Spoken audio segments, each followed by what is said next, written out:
Planets and suns race toward infinity. Dead worlds and live worlds alike, separated by millions of light years.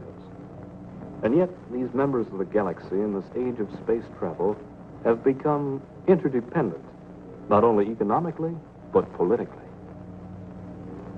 This is the far-off galaxy of Magna Mater, the galaxy of dead planets, icy graveyard rolling through space, and each with a communications station.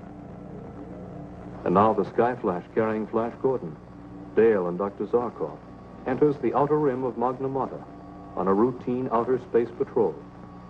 Suddenly, all around them, the tranquil peace of these dead worlds is shattered. First, the dead planet Isis. Next, it was Osiris. Next came Mithra. Finally, Bacchus. And in the Sky Flash. I don't understand it. First Isis, then Osiris, Mithra and Bacchus shattering in space. It's weird, Doctor. Crazy. 4 planets blowing up in rapid succession. Why? Why should that happen? It seems to be some mysterious atomic force, Flash. Possibly a chain reaction operating from some central source. Well, it's about the last of the chain, Doctor. There's only one dead planet left, and that's Minerva. And there it is, dead ahead. Dale, will you check the Geiger counter? We're coming into a very heavy radioactive dust fall, Doctor. Check its type. Yes, sir. Horizontal, 105. Vertical, 10. Why, it's radioactive dust from Duranium. Duranium? Impossible. Why, Doctor? Is it indigenous to a particular area or planet of the galaxy out of this range? Yes, it's found only on Colossia. But it's not only there. Duranium was only discovered a few years ago, Flash. Dr. Zarkov made an extensive study of its properties for GBI research and analysis. I found it to be probably the most powerful fissionable material in the universe. And the slowest. What do you mean, the slowest? Well, unlike other nuclear materials, its fission is a slow, creeping process. We estimated that a bomb made of duranium would take over 1,200 years to explode. Then it couldn't be duranium, Dale. If it was a bomb that exploded those planets, it had to be put there in, let's see, 1953. I'll check again.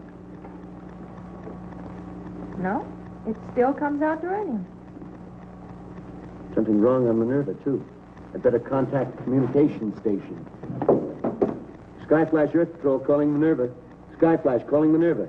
Come in, Minerva. Come in. Minerva, come in. I can't get through. The communication station's out.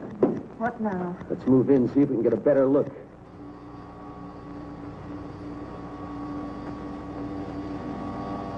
Why should the communication station be out on Minerva? Flash, we can't move through this atomic fog much longer without getting contaminated. I know, but we need information. For all we know, that chain reaction explosion may move from this galaxy into others. Maybe we can find the clue on Minerva.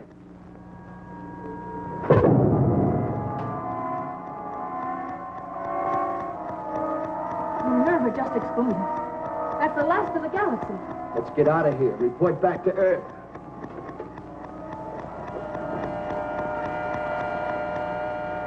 And now the Sky Flash pointed its nose toward home. But on Earth itself, strange things were happening. Foreboding events foretelling a monstrous end.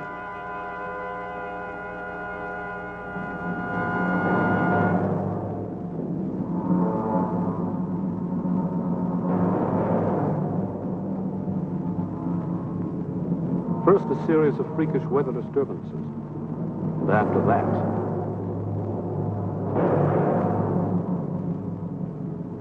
and panic and fear spread through every corner of the earth like wildfire. And at the Galaxy Bureau of Investigation, Commissioner Herrick interrogates a strange captive picked up by Earth agents. A Callison whose planet had sworn eternal war against the Earth. Are you frightened, Commissioner Herrick? Those small explosions today that have destroyed cities, flattened mountains, inundated half a continent of your Earth. These are just stasis. These were just natural phenomena, not man-made. Fool. But why argue with you? In 1 hour, your precious Earth explodes. At 12 o'clock noon, there will no longer be an Earth to poison the galaxy. You're lying. You're trying to frighten us. Am I? Then look at the fate of Isis, Osiris, Mithra, Bacchus. They're all gone, blown into eternity. All right. I believe you. What do you want to stop it? Name your price. Price? What can you offer when in 1 hour there will be nothing? A void.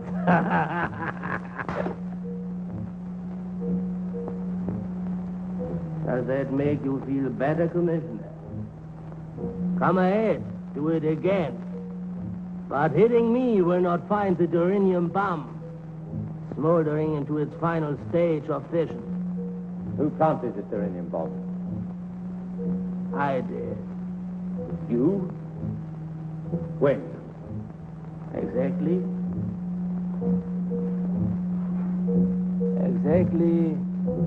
1,208 years. 5 months. 3 weeks. 1 day, 23 hours and 2 minutes ago. You speak the truth. You've stolen Dr. Zarkov's time machine. Just the principle, Commissioner. Our Galassan scientists developed it in their own way. As one who has traveled back in time, Commissioner, let me tell you, it was an interesting experience. Where did you plant that uranium bomb, eh? Where did you bury it? You will find out for yourself, Commissioner. Very soon. Alan, you're sure the Geigers indicate nothing? Nothing. No, Commissioner. And they won't until fission. It's useless for you to try and locate it. At this late point in its reaction, it gives no telltale signal. You have less than 1 hour to live, Commissioner. You and every other Earthman.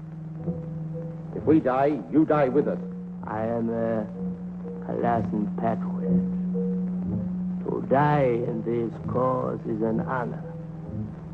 Alan. Yes, sir. Establish contact with the Skyflash at once.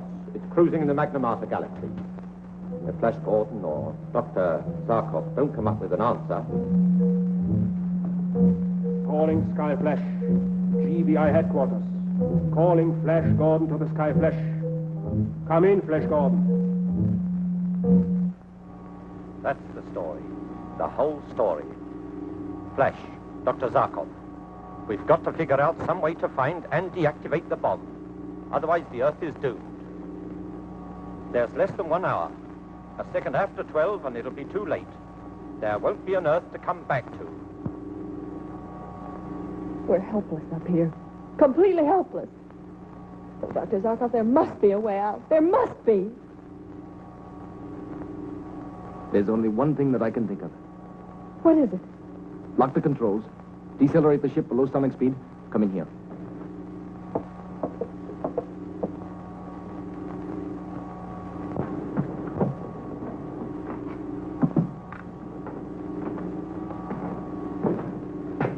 The time machine.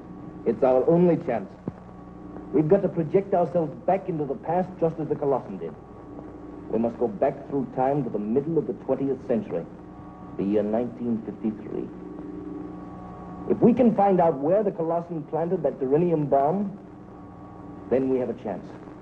How much of a chance, Doctor? 1,000 to 1. 1,000,000 to 1. Then let's take it. What's our speed now, Flash? We're at landing speed, Doctor. 350 an hour. Good.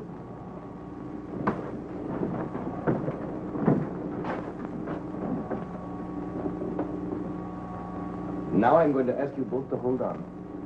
For the next few moments, you will be traveling back through time. The effect will be strange, possibly stupefying. You will hear nothing, see nothing, know nothing, until you are back in the 6th decade of the 20th century. Are you both ready? Ready, Doctor.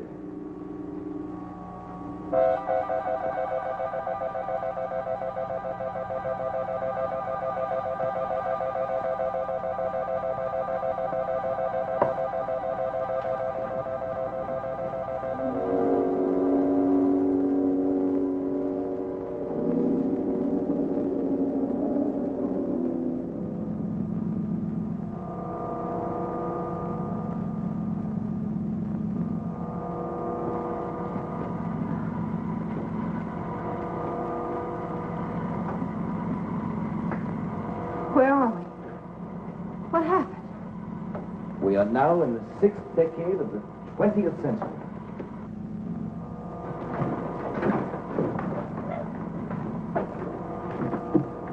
There it is, Dale. The Earth as it looked 1,250 years before we were born. How strange it looks. It's some kind of a city, Doctor. I'm trying to check it in this book of ancient maps.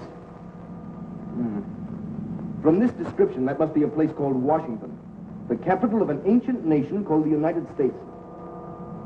What's our direction? East by north. Another city coming up.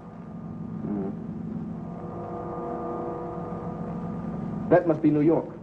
New York? What a strange name. Dale, set the Geiger counter for Durinium and see if you can get me a reading. Yes, Dr. Zarkov. I am getting a reading, Doctor.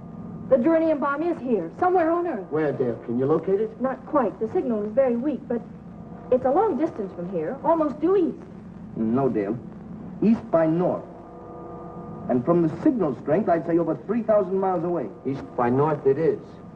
Doctor, do you think we'll be able to exactly locate the Durinium bomb? I can only hope so, Dale. The Earth as we know it has only a half hour to live before it explodes. Well, there's nothing we can do until we cross the ocean. What kind of a world is it that we're going back to? Well, from what I remember of ancient history, it was very primitive. Just think, nobody ever reached a height of more than 15 miles. Well, it was primitive to our way of thinking, Dale. And they just scratched the surface of atomic research. And they had to build tremendous motors housed in gigantic buildings to run the machines they used in manufacturing. It does seem ridiculous when you consider that in our century, a motor the size of my fist has more power than the gigantic steam-driven turbines they used. What about the people? What are they like? They considered our Earth just as precious as we do. And most of them believed in freedom, peace, equality of opportunity. But I guess just like in our time, there are those who, for power, would make slaves of everybody else. Yes, I'm afraid so. But they didn't have our tools to fight them with. And the women, Dr. Zarkov, what were they like? Well, instead of filling their heads full of knowledge about astrophysics, atomic research, electronic phenomena, like a certain young lady we know. Yes, well, what did they do? Sit home and knit? Well, I wouldn't say that was all they did. But they certainly knew their way around a kitchen better than they did around a laboratory. Strange craft at 2 o'clock. Oh. In a moment, we'll be able to see it out the light window. Let's see. What is that clumsy craft, Doctor? That's an aeroplane. Did you see the way it was pulled through the air by those gigantic egg beaters? I'll bet it couldn't do more than 300 miles per hour. No wonder they didn't cruise around in outer space. A clumsy craft like that would have trouble getting off the ground. Well, that thing on the water's even funnier than the airplane. Yes, that was a ship. You see, air travel was only about 50 years old at this time, and a great deal of travel over land and water was still popular. What a world to live in. Yes, as Dale said, primitive. But a world. Something we won't have to go back to unless we find that uranium bomb. And quickly.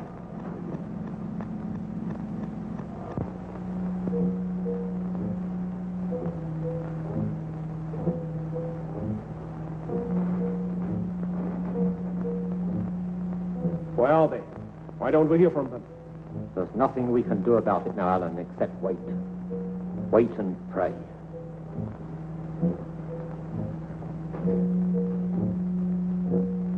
Land coming up, Doctor.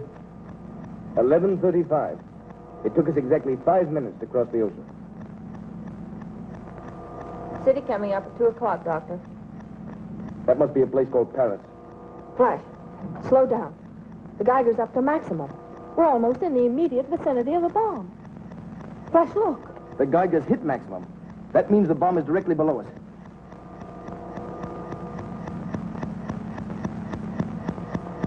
It must be someplace in that city. What's the name? Berlin. Finding the bomb there is going to be like searching for a neutron in a molecule. We can find it with this. The question is, can we find it in time? Flash, is there someplace we can land? There's a clearing below. We can hide the ship there for a while. Good. The inhabitants may be hostile. And that's true. If we don't find that bomb in 20 minutes, it will be all over. We'll find it. We've got to find it. Hang on, 20th century. Here we come. Landing positions, everybody. The Sky Flash has landed in the forest outside of Berlin, having with its occupants, Flash Gordon, Dale Arden, and Dr. Zarkov, been projected by the time machine 1,250 years back through time to Berlin, with only 20 minutes remaining for the Earth to exist. Commissioner Herrick, pinning all of his hopes on Flash Gordon, waits tensely, while the Callison, who planted the Earth-destroying bomb, sits calmly by. All over Berlin, people have seen a strange object spinning and glittering in the sky. It is thought that this weird visitation from some other planet has landed somewhere in the outskirts of Berlin. Reports from Paris and New York also indicate that this flying pencil, or whatever it is, was sighted in those areas. Meanwhile, the people of Berlin wait in dread and terror for what will come next.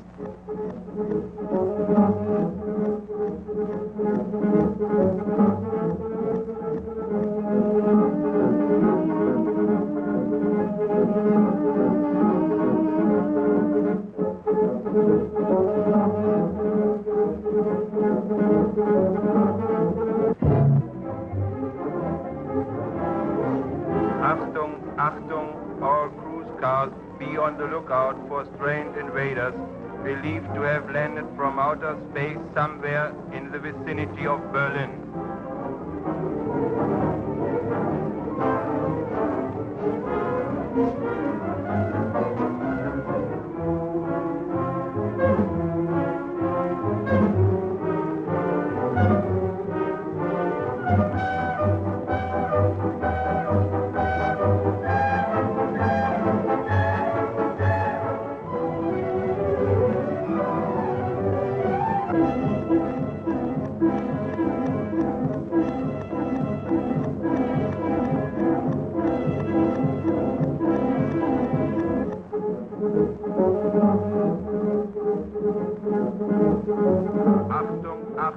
Car 28, Car 28. A telephone report claims a green and white delivery truck heading for Amso section, sighted on Townsendstrasse. It is believed car has been commandeered by a bearded giant and a blonde giant from outer space. Apprehend and arrest them. If they resist, shoot to kill.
ahead, Doctor. I'll cover you if there's trouble.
Seconds now.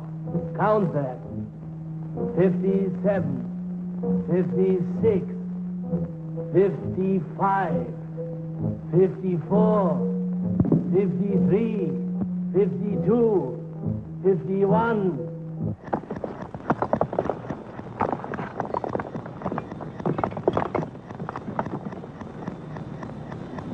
Hurry, Flash. Only 30 seconds left.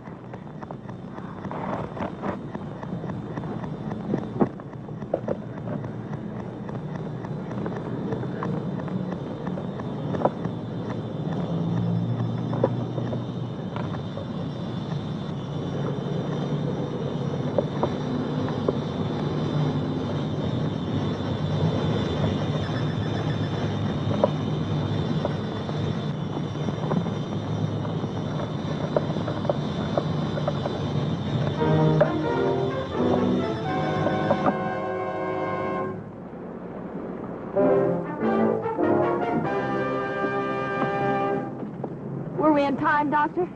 Plenty, Dale. We had 2 seconds to spare.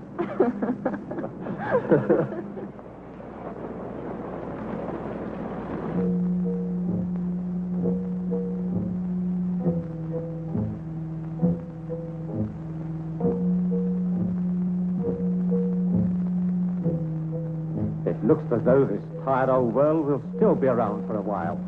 Yes. Whatever Flash did, it worked.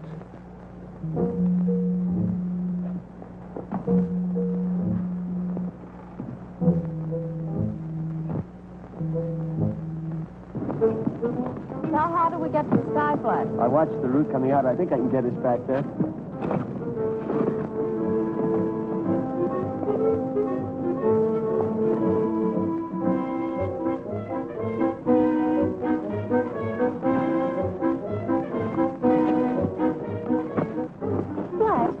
Stay here in our ancestors' time for a few days. It should be fun telling them everything that's going to happen to them for the next 1,200 years. Fun? Well, maybe for us, Dale, but not for them. It is the mystery of the future that provides the challenge for men to make history. Take that away, and there's no reason for dreams, ambitions, discovery. Well, I hadn't thought of it that way. You're right, of course, but, well, it would have been fun to meet my great multiplied by 100 grandfather.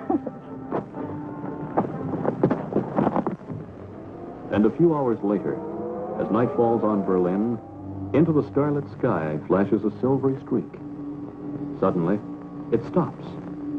It seems to hang for a moment, suspended in air. Then, before the eyes of a few stargazers and lovers who observed it, the sky flash disappeared into the future from whence it came.